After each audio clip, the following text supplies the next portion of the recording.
अर्थसंकल्पीय अधिवेशनात वसई विरार परिसरातील विजेच्या प्रश्नावर बोलताना नालासोपाऱ्याचे आमदार राजन नाईक यांनी वीज वाहक तारा भूमिगत करण्याची मागणी केली। गेल्या अनेक वर्षापासून प्रलंबित असलेल्या या समस्यांबाबत मुख्यमंत्री देवेंद्र फडणवीस यांनी तत्काळ उत्तर देत कामाबाबत कशी कार्यवाही करणार याबाबत सभागृहात माहिती दिली।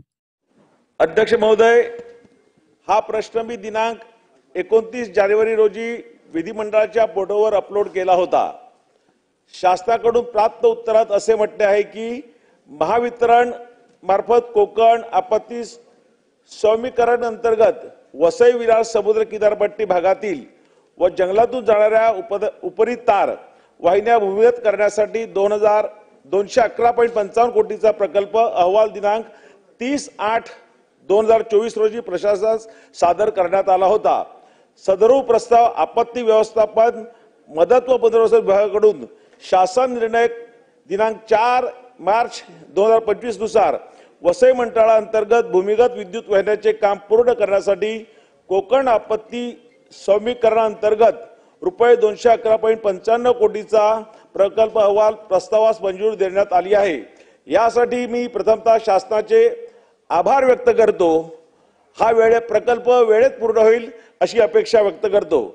अध्यक्ष महोदय, प्राप्त माहितीनुसार महावितरण वसई मंडळाअंतर्गत अंदाजे 9,73,000 ग्राहक असून 3200 कोटी इतका महसूल त्यामधून गोळा होतो।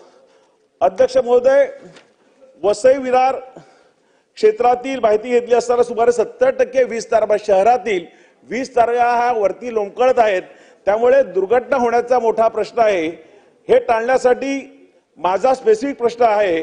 अध्यक्ष महोदय, महावितरण वसई मंडळासाठी RDSS मोबिलायझेशन स्कीम अंतर्गत 1770 कोटीचा DPR शासनात पाठवण्यात आला आहे।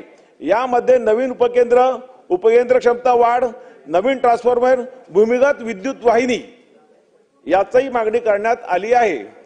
हा प्रस्ताव शासनाने तातडीने मंजुरी देऊन निधी उपलब्ध करणार काय? अध्यक्ष महोदय, सन्माननीय सदस्य राजन नाईक यांनी अतिशय महत्त्वाचा प्रश्न या ठिकाणी उपस्थित केला आहे। विशेषतः पालघर जिल्ह्यामध्ये वसई विरार वगैरे या सगळ्या भागामध्ये आपल्याला कल्पना आहे की मोठ्या प्रमाणात वादळी वारे येतात आणि दरवेळेस त्या ठिकाणी मोठ्या प्रमाणात फेलियर होतं आणि म्हणून 2 प्रकारचे इंटरव्हेन्शन्स या ठिकाणी आपण केलेले आहेत। पहिलं RDSSच्या अंतर्गत आपण ऑलरेडी काम सुरू केलेलं आहे, ज्यामध्ये 27 किलोमीटर आपण त्या ठिकाणी 22 kVची जी लाईन आहे ती अंडरग्राउंड करतो।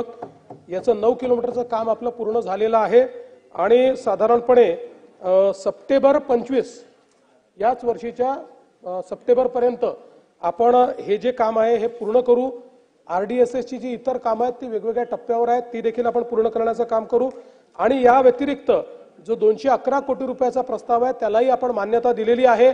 त्याचं टेंडर आता आपण काढतो आहोत आणि कुठल्याही परिस्थितीमध्ये 2 वर्षामध्ये याचं काम आपण पूर्ण करू, जेणेकरून पुढच्या काळामध्ये अशा प्रकारचं वाराधुंद आल्यानंतर या भागामध्ये कुठलंही फेलियर होणार नाही। या सगळ्या लाईन्स ज्या प्रमुख लाईन आहेत या सगळ्या अंडरग्राउंड करण्याचं काम हे या ठिकाणी राज्य सरकार करेल।